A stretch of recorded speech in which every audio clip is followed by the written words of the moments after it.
places publiques éphémères, des stationnements pour piétons, de l'horticulture au coin des rues, des marchés publics, des fêtes de voisins. On pourra en nommer bien d'autres. Il y a plusieurs quartiers urbains, ici comme ailleurs, qui voient l'espace public faire l'objet de nouvelles formes d'aménagement, d'animation. Mais qu'est-ce que ces initiatives-là peuvent nous apprendre sur nos sociétés actuelles, sur ceux et celles qui portent ces projets-là, puis sur l'agencement de leur vision idéale et les effets de structure? Et puis le concept d'espace public, c'est une belle boîte fourre-tout, un concept polysémique qui fait beaucoup de bruit, qui dit tout et son contraire. Mais à partir du moment où on s'y intéresse, eh bien, ça nous informe, ça rend visible des univers de sens, des imaginaires, puis une espérance politique qui porte en lui-même.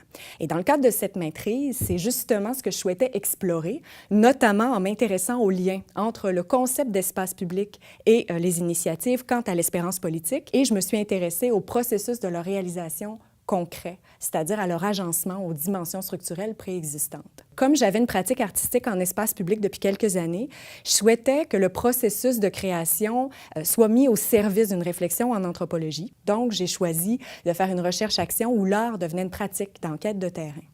Puis comme Limoilou, qui est un quartier de Québec, connaissait depuis quelques années ce type d'initiative-là dans son espace public, qui s'inscrivait plus globalement dans les enjeux des anciens quartiers ouvriers en revitalisation dans nos sociétés contemporaines occidentales, que j'habitais le quartier, puis que je souhaitais vivre de l'intérieur l'ensemble du processus de création d'une initiative, bien, Limoilou s'est un peu imposé comme terrain pour deux actions précises de nature artistique, c'est-à-dire en design urbain et en art visuel. Donc, il y a eu une installation en espace public qui a été initiée pour la recherche et une place publique éphémère qui a émergé du milieu en cours de terrain, qui était lié à un engagement social que j'avais déjà, que j'ai choisi d'intégrer à la recherche.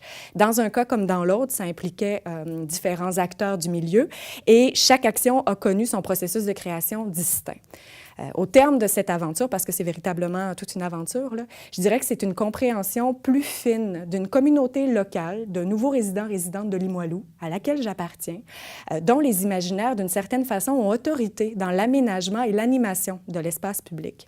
Leurs initiatives, même si elles ont des visées de transformation, de changement, bien, participent à redorer l'image de Limoilou, qui, sur le marché des quartiers, bien, devient très attractif. Donc, elles sont un peu sous tension, parce qu'elles participent au phénomène d'embourgeoisement. Et c'est justement la complexité de cette tension-là, moi, qui me fascine et qui a nourri cet engagement-là.